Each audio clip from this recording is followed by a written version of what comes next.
बिस्मिल्लाहिर्रहमानिर्रहीम। अस्सलाम वालेकुम बच्चों, उम्मीद है आप लोग ठीक होंगे, खैरियत से होंगे।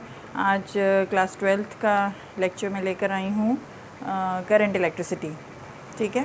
और इसमें हम आज करेंगे इस चैप्टर नंबर 13 के न्यूमेरिकल्स, और न्यूमेरिकल्स में भी हम इनको पार्ट्स में सॉल्व करेंगे। इस वीडियो में मैं आपको 5 न्यूमेरिकल्स करवाऊँगी 13.1 से लेके 5 तक, ठीक है। अच्छा, 13.1 क्या है मैं आपको बताती हूँ कि किस तरह से हम न्यूमेरिकल्स को सॉल्व करते हैं।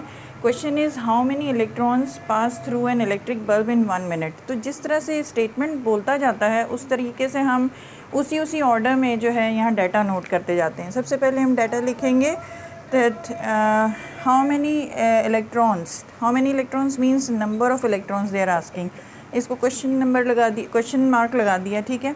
How many electrons pass through an electric bulb in 1 minute. अब ये 1 मिनट क्या है, it is the time. Actually time को मैं टी से लिखूँगी, और ये 1 मिनट it is actually minute is not an SI unit. हमने डाटा जो है अपना हमेशा एसआई यूनिट्स में रखना होता है, ठीक है। तो SI unit of time is seconds, इसको हम सेकेंड्स में लिखेंगे, इट इज़ 60 सेकेंड्स। उसके बाद ये क्वेश्चन में है कि if the 300 milli ampere current is passing through it, कि अगर 300 मिली एम्पियर का करंट जो है वो पास हो रहा है। Current is denoted by capital I. अब हमें ये सारा कुछ पता है, what symbols do we use for different physical quantities, ठीक है। तो मैं यहाँ पे सिंबॉलिक फॉर्म में डाटा लिख रही हूँ, एंड वी सी दैट कि करंट भी जो है वो अपनी एसआई यूनिट में नहीं है। एसआई यूनिट क्या है करंट की, इट इज़ एम्पियर्स, तो इस मिली को भी मुझे कन्वर्ट करना है। तो ये हो जाएगा 300 मल्टीप्लाइड बाई 10⁻³ ये जो मिली है इट इज़ 10⁻³ का प्रीफिक्स है ये, ठीक है।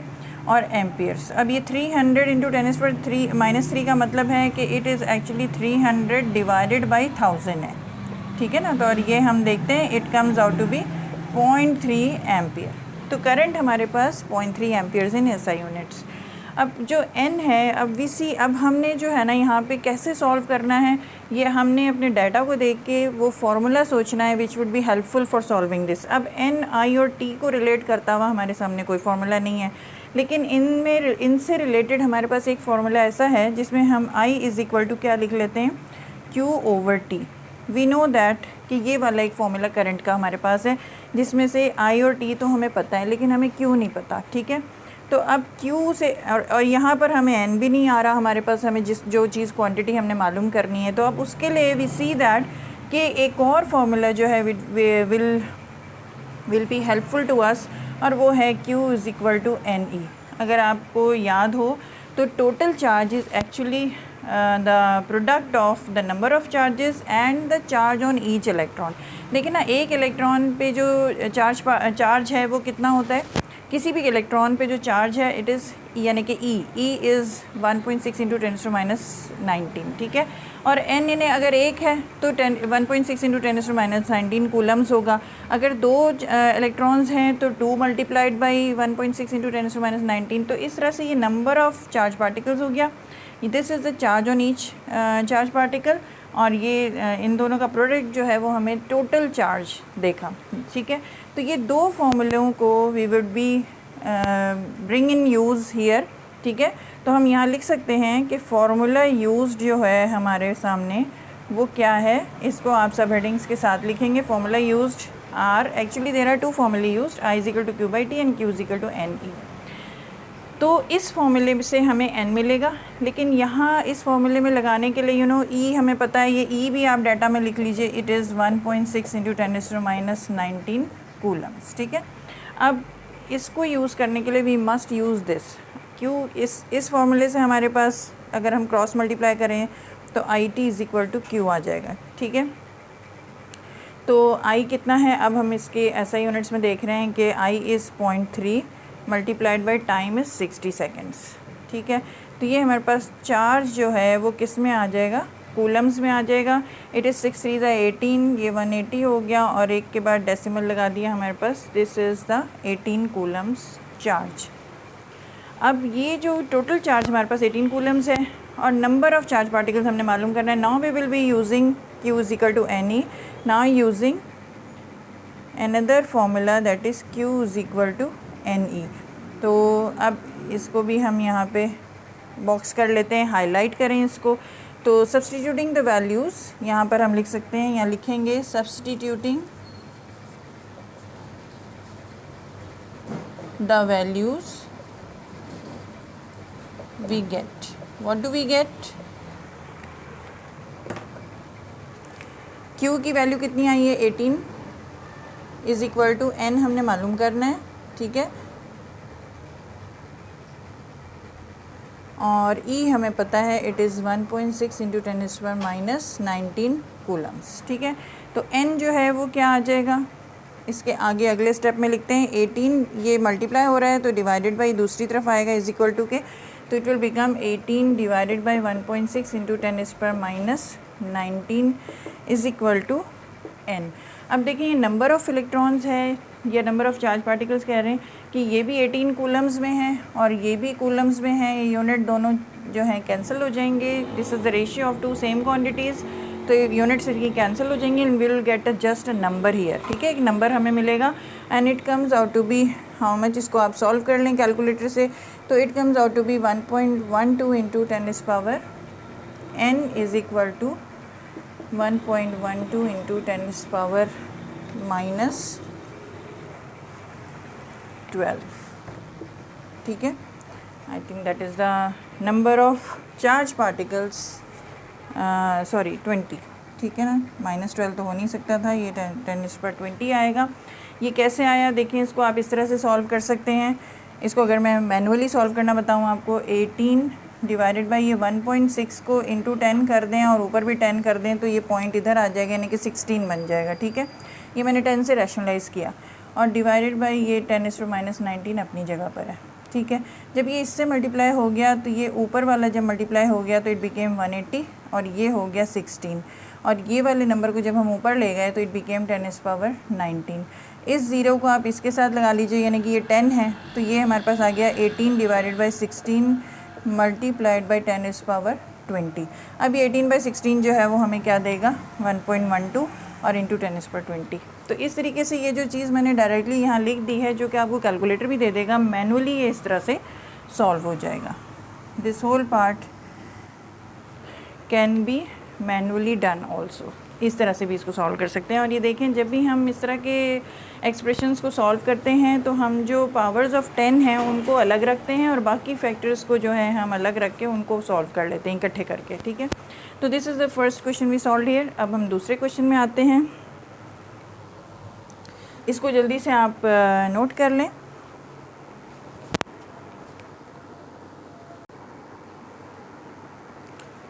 जी, अब हम क्वेश्चन नंबर 2 पढ़ते हैं। क्वेश्चन नंबर 2 जो है वो है a charge of 90 coulomb passes through a wire, charge of 90 coulomb, तो Q आ गया is equal to 90 coulomb pass through a wire for in 1 hour and 15 minutes. कितनी देर में, 1 hour and 15 minutes is what time, इसको मैंने T is equal to लिख लिया।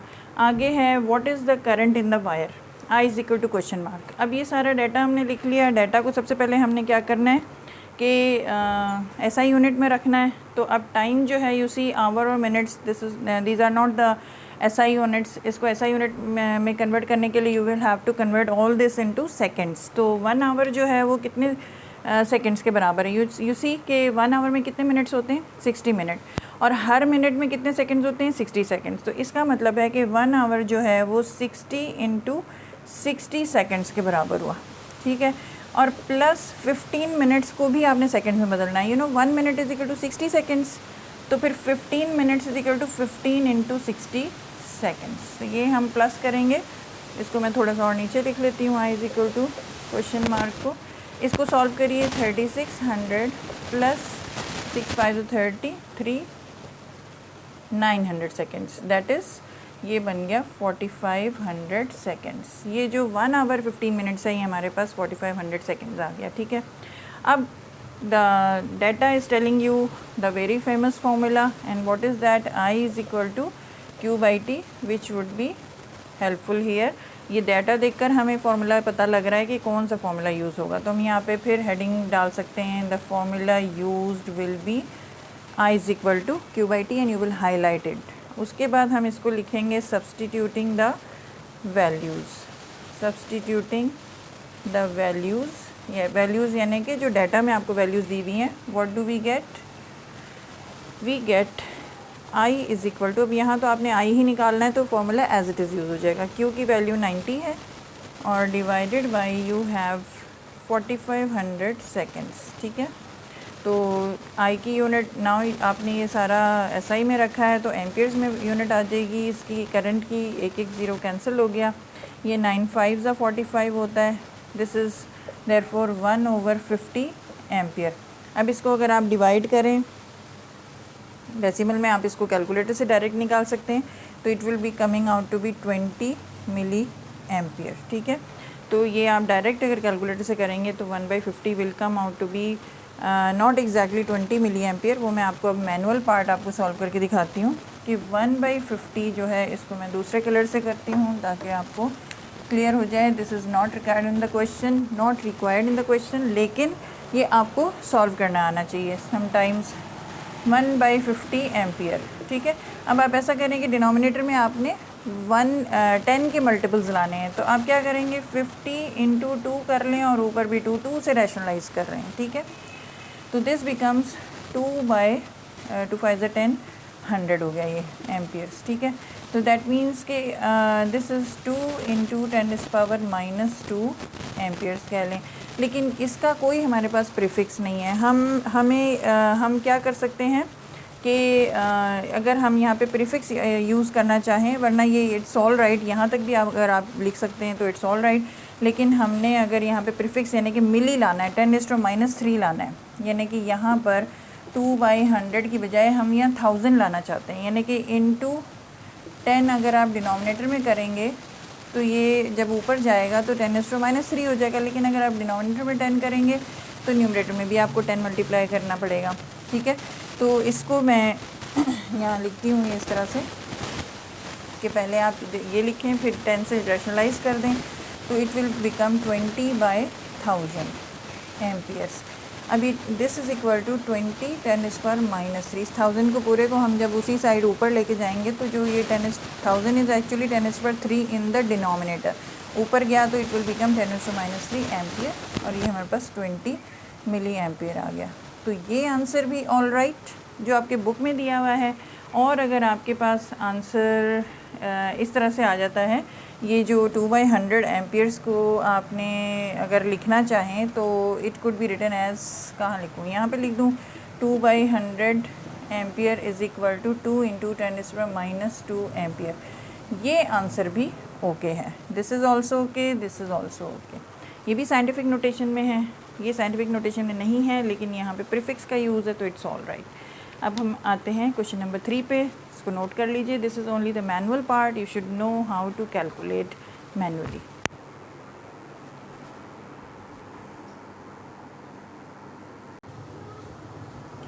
जी, अब हम आते हैं क्वेश्चन नंबर 3 में, जो कि सर्किट प्रॉब्लम है, ठीक है। You have been given a circuit here, combination of resistances are given to you, और आपसे पूछा गया है ये सारा कुछ जो मैं डाटा मैंने लिखा है। क्या है कि दो resistances R1 and R2 connected in parallel to each other, we can see, and R3 is connected here and 6 volts battery is supplied to it, ठीक है। इसमें अब डाटा जो गिवन है R1 R2 R3 और V गिवन है, the equivalent resistance of the circuit पूछा है कि पूरे सर्किट में जो टोटल रेजिस्टेंस है वो कितना लगा हुआ है, what is the total current flowing through the circuit, what are the currents through each resistor. यानी R1 के क्रॉस जो रेजिस्टेंस है उसको मैं लिखूँगी कि it is, I should write with red I1। इस ब्रांच में जो R2 में जो गुज़र रहा है करंट वो I2 है, और जो इसके थ्रू गुज़र रहा है, यू सी ये I1 I2 हम क्यों लिख रहे हैं, और I3 हमने मालूम करना है, ठीक है। तो that is the data given to you. अब यू सी कि जो करंट यहाँ से, this is the conventional current flowing through the circuit, that is from positive terminal to negative externally to the cell, ठीक है। तो ये जो करंट आ रहा है it is getting divided into 2 paths here, एक इस पाथ में जा रहा है, एक इस पाथ में जा रहा है। जो R1 के क्रॉस जा रहा है उसको मैंने I1 कह दिया, और जो इसके थ्रू जा रहा है I2 कह दिया। ये डिवाइड हो गया और यहाँ ये ज्वाइन हो गया, तो again it is coming joining and becoming I here. यानी R3 के क्रॉस भी जो करंट है वो I3 भी आप कह सकते हैं, और I3 is equal to I भी हो सकता है। और ये मैंने यहाँ लिख दिया है कि ये एक्चुअली वही जो करंट यहाँ फ़्लो कर रहा है वही current I is flowing through R3। तो अब हम इसको मालूम करने के लिए क्या करेंगे कि सबसे पहले हमने equivalent resistance of the circuit निकालना है। तो सबसे पहले हम इसका इक्विवेलेंट रेजिस्टेंस निकालेंगे और इस सर्किट को सिंप्लीफाई करेंगे। कि जब दो रेजिस्टेंसेस जो कि सेम हो और पैरेलल में कनेक्टेड हो तो उनको हम कैसे इजीली फाइंड आउट कर सकते हैं कि इक्विवेलेंट रेजिस्टेंस क्या होगा। तो वो है R is equal to R divided by R equivalent is equal to R या R प्राइम लिख देती हूँ, नंबर ऑफ रेजिस्टेंसेस। अब R जो R1 R2 जब सेम होते हैं, that is a very general formula है जो आपने क्लास 10 में भी पढ़ा है, आपको याद होगा। ये R जो है, अगर ये same resistances are connected in parallel तो ये value of those resistance will be written here and N is the number of resistors. अब वो यहाँ पे कितने हैं, R is 6 ohms divided by 2, तो यहाँ पर हमारे पास R प्राइम जो है, यानी कि आपके पास जो equivalent resistance of these two resistors connected in parallel is coming out to be 3 ohms। ठीक है, तो इन दोनों की जगह मैं इक्विवेलेंट सर्किट में एक रेजिस्टेंस 3 ohms का लगा सकती हूँ, जिसको मैंने R प्राइम कह दिया इन दोनों की जगह पे। उसके बाद हम आगे बढ़े, ये वाला रेजिस्टर लगाया R3 और ये सर्किट हमारा पूरा हो गया and this is 6 volt like this. ठीक है, अब इसका भी सिंप्लीफाइड सर्किट अगर हम लें तो ये दोनों सीरीज़ में कनेक्टेड हैं। सीरीज़ सर्किट में अगर हम लें तो इक्विवेलेंट रेजिस्टेंस क्या होगा, R E is equal to R prime plus R3, that is equal to 3 plus R3 कितना है हमारे पास 3 ohms है, ये हमारे पास 6 ohms आ गया। तो अब हम इसका सिंप्लीफाइड सर्किट लेके आर ई इन दोनों का जो इक्विवेलेंट आ रहा है वो यूज़ करेंगे एंड दैट इज़ 1 रेजिस्टर। ठीक है, this is R E equivalent to 6 ohms और ये 6 volts। So this is the equivalent circuit to this. ठीक है, अब ये सबसे सिंप्लीफाइड सर्किट हमारे पास आ गया and that is the total resistance coming out and ये मैं यहाँ लिख देती हूँ R से, आर ई कह लें ये है। ठीक है, और ये हमारे पास आ गया 6 ohms। एक पार्ट तो हमारा सॉल्व हो गया। अब हमने निकालना है total current flowing through the circuit. जो करंट यहाँ फ्लो कर रहा होगा वही करंट यहाँ फ्लो कर रहा है। ठीक है, आई जो हम उस सिंप्लीफाइड सर्किट से इजीली मालूम कर सकते हैं। देखिए, इक्विवेलेंट सर्किट का मतलब ये है कि हम जो इतने सारे डिफरेंट रेजिस्टर्स को डिफरेंट वे में कॉम्बिनेट करके हम जो कनेक्ट कर रहे हैं, इसकी बजाय अगर हम इन सब के मुकाबले में एक 6 ohms का रेजिस्टर डायरेक्टली सेल के साथ इस तरह लगा दें तो this will be giving us the same effect as these so many resistors giving us connected in this manners. ठीक है, अच्छा, अब जो करंट आना है वो हम उस फाइनल सर्किट से, सिंप्लीफाइड सर्किट से निकालेंगे from our Ohm's law. V is equal to I R E लिखूँगी क्योंकि we are using that circuit. तो V जो और आर ई निकालना है तो it would be V over I, sorry R E नहीं, आई निकालना है। आई निकालना है तो आर ई यहाँ आ जाएगा। ठीक है, V is how much 6 divided by are E is also 6, तो आई हमारे पास आ गया 1 एम्पियर। ठीक है, ये कैंसिल होके तो वी सी दैट कि एक तरह से हमारा करंट थ्रू R3 जो है वो I3 है एंड I3 इज़ I, तो ये पार्ट भी सॉल्व हो गया कि ये 1 एम्पियर है। ठीक है, और एक ये वाला पार्ट भी सॉल्व हो गया कि total current in the circuit is actually 1 ampere. ठीक है, ये पार्ट हो गया। अब हमने I1 और I2 निकालना है। I1 और I2 निकालने के लिए व्हाट डू वी डू, अब I1 इसके थ्रू है, I2 इसके थ्रू है। उसके लिए वी सी दैट कि ये जो कनेक्शन है ये दो पैरेलल्स का था, तो इसको मैं अगर A कह दूँ, I should use another colour ताकि ये आइडेंटिफाई हो जाए कि ये A पॉइंट है, ये B पॉइंट है। ठीक है, वी सी दैट कि यहाँ इस कनेक्शन को अगर हम देखें तो जो वोल्टेज है वो पैरेलल में तो सेम रहता है लेकिन सीरीज़ में वो डिफ़र करता है। ठीक है, that is the theory behind the parallel combination of resistances and the series combination. तो हम यहाँ देख रहे हैं कि ये जो वोल्टेज आ रहा है वो जो वोल्टेज अक्रॉस ए बी जो है ना, ये जो आर प्राइम हमने लिया है, ये दो आर्स के दरमियान में पैरेलल कॉम्बिनेशन है। ठीक है, तो अब यहाँ तो ये 6 volts है, तो ये अगर हम देखें तो सीरीज़ में यहाँ पे ये आपके पास 6 volts इसमें जाएगा, लेकिन इन दो के अक्रॉस जो है some other voltage is being divided across these two, sorry series में ये डिवाइड हो रहा है, ये सीरीज़ में हमें नज़र आ रहा है। तो अब हम ये इसको सॉल्व करेंगे कि ये these two resistors are connected in series, तो they must have different voltages depending upon their resistance. ठीक है, तो again we will use a v is equal to I R formula, लेकिन अब हम r प्राइम के क्रॉस लेंगे तो मैं इस v को v a b लिख दूँगी क्योंकि r प्राइम जो है वो अक्रॉस a b है।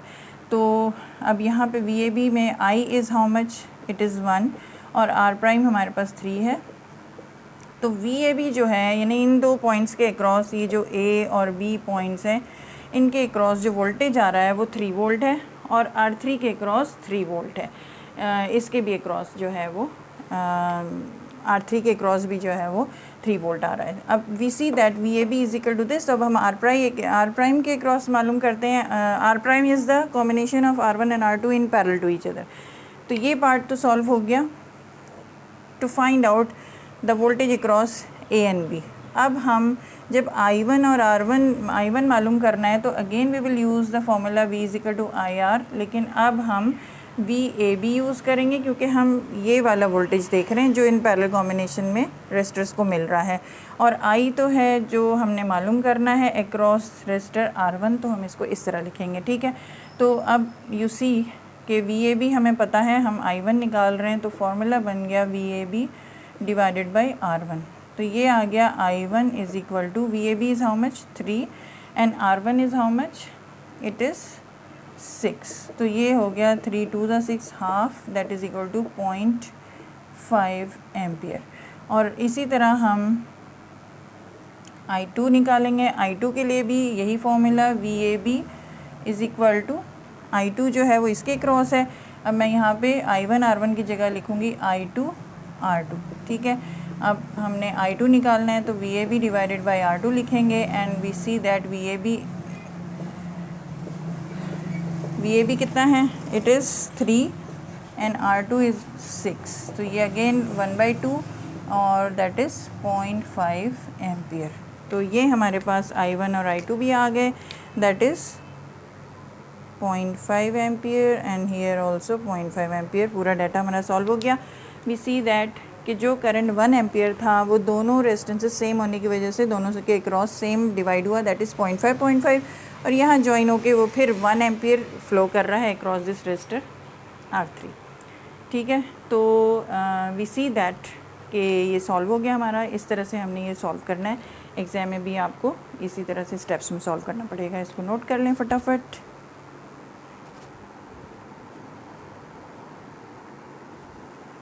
जी, क्वेश्चन नंबर 4 में देखें। क्वेश्चन नंबर 4 है अ रेक्टेंगुलर बार ऑफ, ये डिफरेंट है ज़रा सा। A rectangular bar of iron is 2 centimetre by 2 centimetre in cross section. Rectangular bar, ठीक है, of length 40 centimetre and cross section यानी एरिया ऑफ क्रॉस सेक्शन जो है उसका 2 सेंटीमीटर बाई 2 सेंटीमीटर। मीन्स देखें, अगर एक रेक्टेंगुलर बार है तो उसकी लेंथ होगी, ब्रेड्थ होगी और उसकी हाइट होगी। हाइट मीन्स थिकनेस, ठीक है। तो लेंथ आपको 40 सेंटीमीटर दी हुई है और क्रॉस सेक्शन यानी एरिया ऑफ क्रॉस सेक्शन जो है वो 2 मल्टीप्लाइड बाई 2 दिया हुआ है, या ब्रेड्थ 2 सेंटीमीटर है और हाइट भी 2 सेंटीमीटर है, जिसको कि उन्होंने एरिया इज इक्वल टू लिखा है और 2/2 इस फॉर्म में लिखा है। तो एक्चुअली इट इज़ मल्टीप्लाइड। तो हम 2 सेंटीमीटर मल्टीप्लाइड बाई 2 सेंटीमीटर को हमने पहले SI यूनिट में इन्हें मीटर्स में कन्वर्ट करना है। तो this would be 2 × 10⁻²। Centi is 10⁻², ठीक है। तो ये मीटर रह गया, मल्टीप्लाइड बाई 2 मल्टीप्लाइड बाई 10 पर अगेन सेंटी की जगह -2 आ गया मीटर्स। तो ये अब हमने कन्वर्ट कर लिया तो this became 4 × 10⁻⁴ metre square. Area है तो मीटर स्क्वायर में होना चाहिए। लेंथ 40 सेंटीमीटर है। Again this is not in SI system, तो हम इसको SI में कन्वर्ट करेंगे। सेंटी की जगह 10⁻² लगा दिया। What is the resistance if the resistivity of that bar और that rectangular bar of iron is this much, ठीक है। तो अब सिंपल फार्मूला यूज़ होगा। अब तो हमने सारा कुछ डाटा में कन्वर्ट कर ही लिया है। तो simple formula used will be what, the way you solve the data is like this. formula use लिखना है आपने। R is equal to rho L over A. You are well familiar with this formula, ठीक है। substituting the values, what do you get?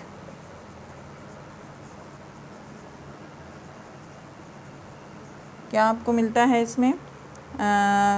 रो की जगह आप लगाइए 11 multiplied by 10⁻⁻8 और L आपके पास है 40 × 10⁻², ठीक है, डिवाइडेड बाई एरिया आपके पास है 4 × 10⁻⁴। अब इसको कैलकुलेटर से सॉल्व कर लें और या आप इसको मैनुअली कर लें। देखें मैंने आपको पहले भी बताया है, जो 10 की पावर्स हैं उनको एक तरफ कर लें और जो बाकी नंबर्स हैं उनको एक तरफ। 11 × 4 या 11 × 40 लिख लें यहाँ पे, और ये डिवाइडेड बाई 4 एक तरफ कर लिया, मल्टीप्लाइड बाई 10⁻⁸, 10⁻², ये एक तरफ लिख लिया आपने। इतना कुछ करने की ज़रूरत नहीं है, ये तो ओरली हो जाएगा, लेकिन मैं आपको सॉल्व करके दिखा रही हूँ। 10⁻⁴ ये अलग लिख लिया, ठीक है। ये सारे नंबर्स मैंने एक तरफ कर लिए हैं, 10 की पावर्स एक तरफ कर ली। ये देखें 4 10 हो गया, 11 10 110 इंटू 10⁻, ये -10 और +4, -10 ये हो गया और -4 ऊपर आया तो +4 हो गया। तो दिस बिकेम एक्चुअली 110 इंटू 10⁻⁻6, और ये रेजिस्टेंस है, तो ये ओम्स में आपके पास वैल्यू आएगी, ठीक है। और इसको अगर आप ऐसा साइंटिफिक नोटेशन में लिखेंगे तो आपको ये 1.1 करना पड़ेगा। 1.1 करने के लिए आपको 100 से मल्टीप्लाई करना है। 100 इंटू 10⁻⁻6 ओम्स, 100 इसके साथ जाएगा तो it will become 1.1 into 10⁻⁴ ohms. तो ये एक मैनुअली भी मैंने करके दिखा दिया आपको, वरना ये डायरेक्टली आप कैलकुलेटर से करेंगे तो आंसर आपके पास ये आ जाएगा या ये आ जाएगा, ठीक है। इसको आप माइक्रो ओम्स भी लिख सकते हैं, 110 micro ohms will also be all right, और या आप इस तरह से साइंटिफिक नोटेशन में लिख लें। नोट कर लें बच्चों इसको जल्दी से। जी क्वेश्चन नंबर 5 है ये, ठीक है। क्वेश्चन नंबर 5 में क्या है कि the resistance of an iron wire at 0 degree Celsius is 1 × 10⁻⁴ ohms. Resistance at 0 degree Celsius, ये नॉट है, ये 0 डिग्री सेल्सियस पे इतना गिवन है आपको। आगे है कि what is the resistance at 500 degree Celsius, यानी कि पहला टेम्परेचर T1 जो है वो 0 डिग्री सेल्सियस है, एंड एट 500 डिग्री सेल्सियस यानी कि नेक्स्ट टेम्परेचर T2 इस 500 डिग्री सेल्सियस पर व्हाट इज़ द रेजिस्टेंस। तो हमने इसको RT लिख दिया, ठीक है। RT2 होना चाहिए, ये RT1 होना चाहिए, लेकिन मैंने ये सिंबल्स वो यूज़ किए हैं जो आपके फार्मूले में हैं, वरना ये R0 at this temperature and RT at this temperature, ठीक है। अब and if the temperature coefficient of resistance for iron is this much पर केल्विन। तो बच्चों यहाँ आपको एक बात बहुत ख़ास बतानी थी, वो ये कि जब आपके पास ये इस तरह से डाटा आता है तो आप हमेशा जो टेम्परेचर जो सेल्सियस में अगर दिया हो तो जब आप सॉल्व कर रहे हो तो ऑलवेज़ कन्वर्टेड इनटू केल्विन, ठीक है। जब आपको डिफरेंस ऑफ टेम्परेचर लेना होता है तब तो ये चीज़ इतनी मैटर नहीं करती, लेकिन जब आप सिंगली सिर्फ एक टेम्परेचर लिख रहे हों तो वहाँ पे वो अफेक्ट कर सकता है। तो यहाँ ज़रूरी नहीं है कि फ़र्क पड़ेगा, लेकिन अगर आप ये बात पल्लू बांध लें तो ये आपको कहीं पे भी इससे आपको कोई नुकसान नहीं होगा, कहीं पे आपको मुश्किल का या गलती का सामना नहीं करना पड़ेगा, ठीक है। हमेशा आपके क्वेश्चन न्यूमेरिकल्स जो हैं वो सही सॉल्व होंगे, कि चाहे एक वैल्यू टेम्परेचर की दी हुई हो, चाहे 2 वैल्यू दी हुई हो, चाहे 3 वैल्यू दी हुई है, always converted into kelvin if given in Celsius. तो पहले इस टेम्परेचर को केल्विन में बदलिए। कैसे बदलेंगे, 273 से प्लस किया तो ये 273 K हो गया, इसको भी प्लस 273 करिए तो 773 K हो गया। तो difference of temperature T2 minus T1 जो है वो कितना हो गया, 773 minus 273, that is equal to 500 K। एक रीज़न और है यहाँ पर इसको केल्विन में बदलने का, वो ये कि आपको जो टेम्परेचर कोफिशिएंट ऑफ रेजिस्टेंस दिया हुआ है वो पर केल्विन में दिया हुआ है, और आप सेल्सियस में अगर यूज़ करते तो you would not have been in the same footing, same SI units में नहीं होते आप। SI यूनिट भी है, वैसे भी टेम्परेचर की SI यूनिट केल्विन है, तो उसमें भी कन्वर्ट करना ज़रूरी है। वैसे भी एक बात, एक पॉइंट। दूसरा पॉइंट ये कि आपको अल्फ़ा पर केल्विन में दिया हुआ है तो आपको इसको भी पर केल्विन में रखना है, ठीक है। तो ये 2 बातों की वजह से बहुत ज़रूरी है। और तीसरी बात ये कि वो अगर आपने नहीं कन्वर्ट किया होता और अगर ये आप पर सेल्सियस में भी यूज़ कर रहे होते तो भी वो आपको कहीं पे भी रॉन्ग कर सकता है अगर वहाँ पे सिंगल टेम्परेचर यूज़ हो रहा हो फार्मूले में, ठीक है। तो it's always safe to convert the temperature of given in Celsius to Kelvin. अब यहाँ पे फार्मूला क्या है, to find out the RT। Alpha का फार्मूला लगाइए, पहले लिखेंगे फार्मूला यूज्ड, ठीक है। क्या फार्मूला है, alpha is equal to RT minus R0 divided by R0 multiplied by delta T। Delta T या T आपके बुक में T दिया हुआ है तो वो T is actually the temperature difference only. तो substituting the values what you get, ठीक है। Substituting the values we get. ठीक है, व्हाट डू वी गेट? अब चूँकि आपने आर टी निकालना है तो पहले इसको आप सिंप्लीफाई करके आर टी ले आइए। तो इसको क्रॉस मल्टीप्लाई करेंगे तो it will become alpha R not T is equal to R T minus R not. ठीक है, निकालना क्या है? R T. तो आर टी को यहीं रखें, ये बन गया alpha R not delta T plus R not. इन दोनों टर्म्स में से आर नॉट को कॉमन ले लीजिए, alpha delta T plus 1 is equal to R T. अब इसमें आप सब्सटीट्यूट कर दीजिए वैल्यूज़। आर नॉट कितना है? 1 इंटू 10⁻⁴। अल्फ़ा कितना है? 5.2 इंटू 10⁻³ केल्विन और plus 1 is equal to R T. Calculator में एक फ़ंक्शन होता है जो बॉक्स बाय बॉक्स का फ़ंक्शन होता है, अगर उस पे रख कर आप सॉल्व करेंगे तो ये इजीली सॉल्व हो जाएगा। अदरवाइज़ मैं आपको ये मैनुअली भी करना सॉल्व बताती हूँ कि कैसे होगा, वरना ये अगर आप कैलकुलेटर से डायरेक्टली करते हैं तो you get the answer R T is equal to 3.6 into 10⁻⁴ ohms. ठीक है, अब ये कैसे आता है? Let's see. इसको सॉल्व कैसे करना है इस तरह के इक्वेशंस को, ये मैं यहाँ लिख देती हूँ कि इसकी वैल्यू ये आई है, so that I get the space to solve it. इसको मैं रब कर देती हूँ ताकि आपको ये मैनुअल मेथड में अब बताऊँ कि ये कैसे सॉल्व होगा। ठीक है, नाउ यू सी कि ये अंदर जो टर्म है ये मल्टीप्लाई के साथ है, ये 1 है, ये डायरेक्टली इसके साथ प्लस नहीं हो सकती unless and until you convert this number also in multiples of 10⁻³ और लाइक दैट। ठीक है, तो हम पहले इसको मल्टीप्लाई कर लेते हैं, यानी कि 10⁻⁴ is multiplied by this plus this, तो ये बन गया 5.2 इंटू 10⁻⁴ हो गया। 4 - 3 इज़ 10⁻⁴ प्लस 10⁻⁴, ये 1 के साथ मल्टीप्लाई हुआ is equal to R T. ठीक है, तो इधर अब ये 10⁻⁴ का मतलब है कि 10 है, तो this becomes 52 plus this is 1 2 3 4। ठीक है ना, लाइक दिस। तो I think this is delta T तो हमने यूज़ ही नहीं किया, सॉरी। इसको हम यहाँ पे मैंने डेल्टा टी की वैल्यू नहीं लगाई है, वो लगाएंगे, सॉरी। यहाँ पे भी इसी तरह होगा। Delta T is how much? 5.2 into 10⁻⁻³ तो मैंने अल्फ़ा लिखा है, और डेल्टा टी इज़ 500 की 500 और plus 1 is equal to R T. ठीक है, अब ठीक है, सॉरी यहाँ पे ये मिस्टेक हो गई थी कि मैंने डेल्टा टी की वैल्यू नहीं लिखी थी। अब यहाँ पर इसको मैं मैनुअली सॉल्व करना आपको बताती हूँ कि ये इसके साथ मल्टीप्लाई हुआ, ये पहले आपस में भी कर सकते हैं, इसको मैंने डायरेक्ट कर लेते हैं। 10 आ गया इंटू 500, ये सारी एक क्वांटिटी हो गई, और ये जो है यहाँ पे प्लस ये 10⁻⁴ इस 1 से मल्टीप्लाई होगा तो 10⁻⁴ आ गया is equal to R T.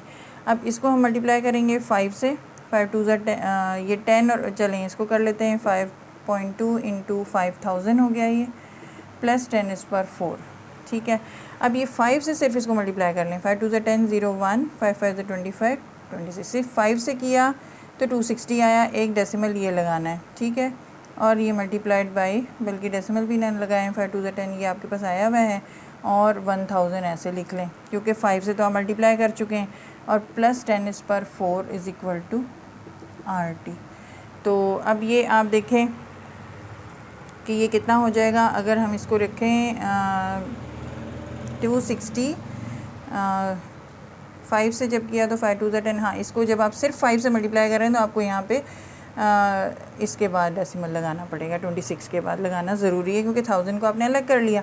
अब ये आपके पास आ गया 226 मल्टीप्लाइड बाई 1000। हम इसको 10⁻⁴ की, अगर मैं इसको लिखूँ 26 इंटू 10⁻³ लिखूँगी, ठीक है, तो ये अब भी डायरेक्टली इसके साथ ऐड नहीं हो सकता क्योंकि ये पावर 3 है और ये 4 है। ऐड करने के लिए ये मैं इसको साइंटिफिक नोटेशन में 2.6 लाऊंगी तो इंटू 10 करूँगी तो 26 बनेगा ना, तो ये 10⁻⁴ आ गया और ये भी 10⁻⁴ आ गया आर टी। अब इन दोनों टर्म्स में से 10⁻⁴ को कॉमन ले लीजिए तो this will be 2.6 plus 1 that is equal to R T, और ये हमारे पास आ गया 3.6 into 10⁻⁴ ohms that is R T. तो ये इस तरह से मैनुअली सॉल्व कर सकते हैं। ठीक है, ये आप कैलकुलेटर से भी करेंगे तो आपके पास ये वैल्यू आ जाएगी 26,000 की। अगर ये स्टेप समझ में नहीं आया है तो इसको छोड़ दें, ये 2 मल्टीप्लाई करके डायरेक्टली आपके पास 26,000 यानी कि 10⁻³ को मैंने अलग लिख लिया। क्यों लिखा? ताकि हम सेम उस पर ले आएँ उसको और इस तरह से सॉल्व कर लें। आप इसको दूसरे तरीके से भी कर सकते हैं और डायरेक्टली भी कर सकते हैं। तो ये वैसे मैनुअल तरीका है। उम्मीद है ये आपको समझ आ गया होगा। इस वीडियो में इसी 5 न्यूमेरिकल्स के साथ अगली वीडियो में मैं अगले 5 सवाल करवाऊँगी, अगले 3 सवाल करवाऊँगी जो कि सारे सर्किट प्रॉब्लम्स हैं, वो बहुत इंपॉर्टेंट है, उनको ज़रूर देखिएगा। तब तक इस चैनल को याद रखें, फ़िज़िक्स पेज इनको देखना ना भूलें, इनसे फ़ायदा उठाएँ। अपना ख्याल रखिएगा। अल्लाह हाफ़िज़।